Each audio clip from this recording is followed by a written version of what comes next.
Obrigado pela contribuição. Eu gostaria também de agradecer a Abralic pelo convite para essa conferência. Eu vou começar com comentários sobre Lavoura Arcaica, não é? Que é um filme concebido pelo Luiz Fernando, não é? De modo a buscar uma sintonia com as opções do Raduan Assad. E eu vou fazer um primeiro comentário sobre a abertura do filme do Luiz Fernando. Eu acho que ele compõe com rigor, né, essa sequência para traduzir as primeiras páginas, né, em que nós encontramos o protagonista, André, a se masturbar no quarto de pensão, numa solidão que é interrompida pela chegada do irmão mais velho, que veio buscá-lo em nome da família. Bom, eu vou fazer um comentário sobre essa abertura do filme.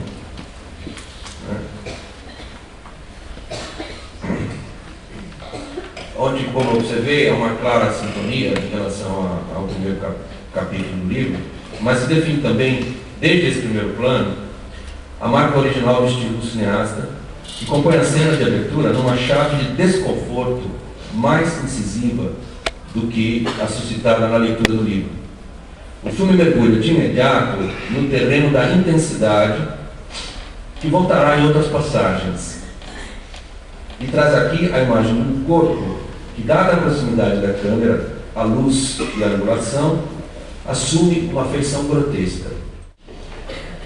Há um misto de excitação e de agonia, que se expressam nos detalhes. A respiração ofegante, a boca aberta, a protuberância dos ossos, né, e as mãos crispadas. A cada plano, a lente especial não economiza os desfoques para descolar a parte visível do restante do corpo. Portanto, há energia, agitação, mas também uma crispação em sintonia com o ruído do trem que invade a cena, né, e segue o ritmo da masturbação de André. Completado o ciclo, o rosto é observado de um ângulo em que os detalhes perdem sua relação visual com a fisionomia. Há um efeito expressionista, se a gente puder chamar assim. Tudo parece no limiar do humano, nesses primeiros planos desse rosto mostrado desta forma. Como que antecipando a imagem que a fala do próprio André vai trazer quando ele se referir a si mesmo como o maldito. O torpor e o silêncio são quebrados pelas batidas fortes na porta, que já anuncia Pedro, o representante da ordem familiar. O encontro dos dois irmãos é mais suave nas palavras do que na efetiva atmosfera. Pedro fala: nós te amamos muito. Mas este afeto não demora a se tornar uma falha positiva. Logo depois desse trecho aqui, ele vai dizer: abotoe a camisa, André. Então, nesta abertura, há uma peculiar tensão, né, que é gerada pela aspereza do som e da imagem e que produz um impacto dramático, né, distinto daquele que, a partir da mesma situação, sentimos na leitura do livro. O texto do livro, faz menção ao desespero, mas o lapida de outras formas. Né? No primeiro exemplo da diferença entre a experiência do livro e do filme, ressalvado o seu horizonte comum. Não raro, um movimento mais ondulado do texto encontra uma tradução mais incisiva, cortante. Né? E nessa passagem inicial, por exemplo, nós vamos ter um corte direto, né, que vai nos conduzir da gravidade deste encontro da pensão, com essa luz, com essa penumbra, à leveza das cenas da infância, fazendo emergir o embalo sentimental da música, as expansões da corrida dos meninos e dos movimentos de câmera. Entra aqui no filme essa voz do narrador, que nós chamamos de voz over, no sentido de que ela se sobrepõe às imagens e está em outro espaço, em outro tempo, né, que não corresponde àquele espaço e tempo da cena visível.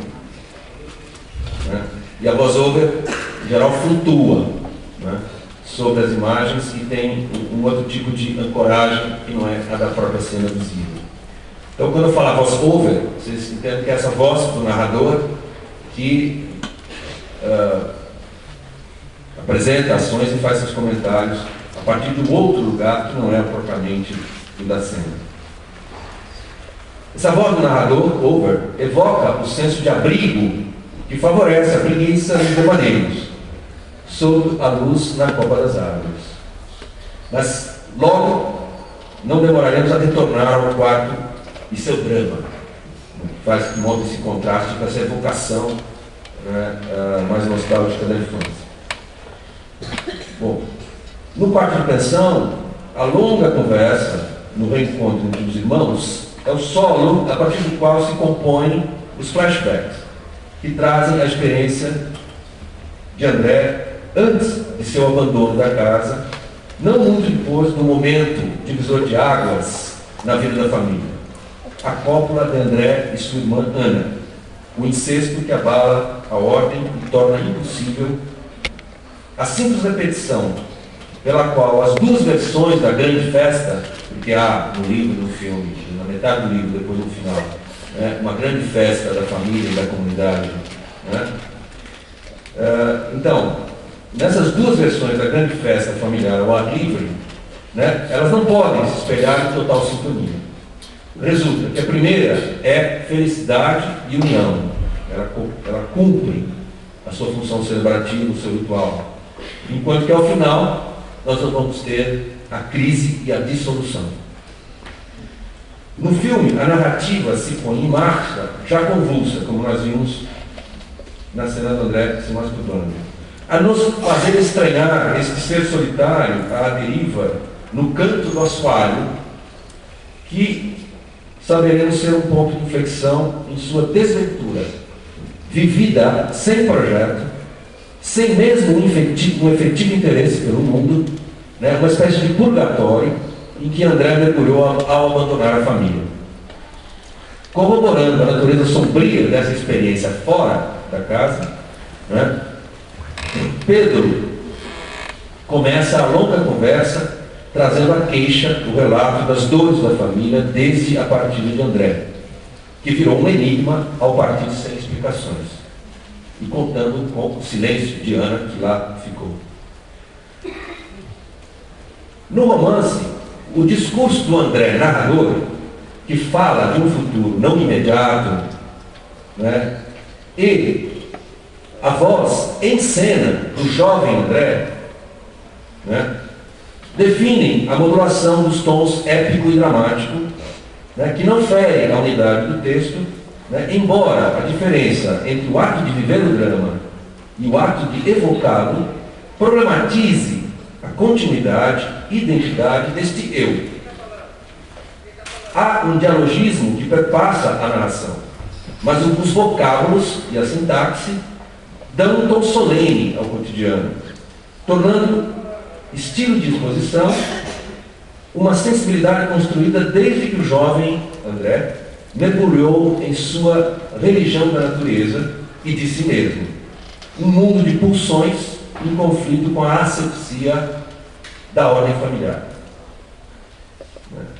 Há no texto um zelo por uma estética rigorosa capaz de sugerir um princípio transcendente a impregnar de sentido a experiência. E tudo se move como atualização de um paradigma, com crescente inclinação para o senso de fatalidade.